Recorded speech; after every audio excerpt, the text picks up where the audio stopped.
கனியாமூர் பள்ளி மாணவி ஸ்ரீமதி மர்ம மரண வழக்கில் பள்ளி தாளாளர், செயலாளர், முதல்வர் ஆகியோர் நீதிமன்றத்தில் ஆஜராகும் போது ஸ்ரீமதியின் தாயார் நெஞ்சில் அடித்துக்கொண்டு கதறி அழுதார்.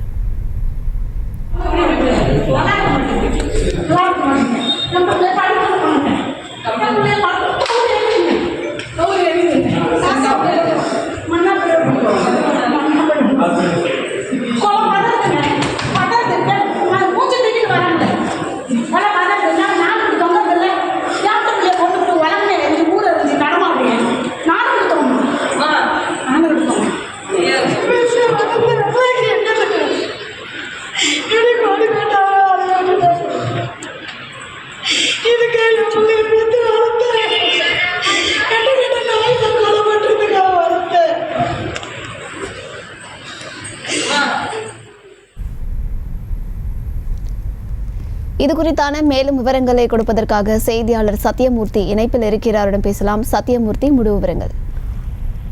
வணக்கம் அம்ருத்.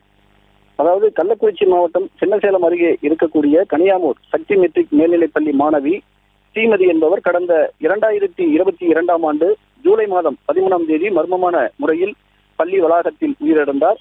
மாணவி உயிரிழந்த வழக்கு தொடர்பாக பள்ளி தாளாளர் ரவிக்குமார், செயலாளர் சாந்தி, முதல்வர் சிவசங்கரன், ஆசிரியர்கள் ஹரிப்பிரியா, கீர்த்திகா ஆகிய 5 பேரும் கைது செய்யப்பட்டு பின்னர் ஜாமீனில் விடுவிக்கப்பட்டிருக்கிறார்கள்.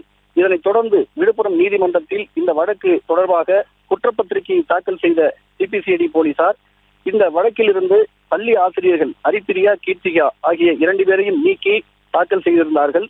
இதனைத் தொடர்ந்து மாணவி தாயார் செல்வி மீண்டும் நீதிமன்றத்தில் வழக்கிலிருந்து நீக்கப்பட்ட ஆசிரியர்கள் ஹரிப்பிரியா, கீர்த்திகா ஆகிய 2 பேரையும் சேர்க்க வேண்டும், வழக்கிற்கு தேவையான ஆவணங்களை வழங்க வேண்டும் என்று மனு தாக்கல் செய்திருந்தார்.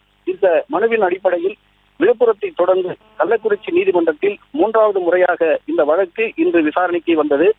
இந்த வழக்கு விசாரணைக்காக நீதிமன்ற உத்தரவின் பேரில் பள்ளி தாளாளர் ரவிக்குமார், செயலாளர் சாந்தி, முதல்வர் சிவசங்கரன் ஆகிய 3வரும் நேரில் ஆஜராகி இருந்தார்கள். இதேபோல மாணவி ஸ்ரீமதி தாயார் செல்வியும் நீதிமன்றத்திற்கு வருகை தந்திருந்தார்.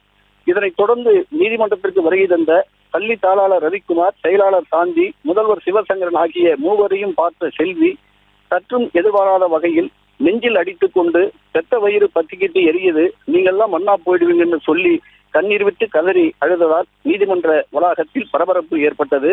இதனைத் தொடர்ந்து இந்த வழக்கு விசாரணை முடிந்து இந்த வழக்கு விசாரணையானது மீண்டும் வருகிற 28ஆம் தேதி ஒத்திவைத்து நீதிபதி ஸ்ரீராம் அவர்கள் உத்தரவிட்டிருப்பது குறிப்பிடத்தக்கது. விவரங்களை வழங்கியமைக்கு நன்றி சத்யமூர்த்தி. செய்திகளை உடனுக்குடனும் துல்லியமாகவும் தெரிந்து கொள்ள சப்ஸ்கிரைப் பண்ணுங்க.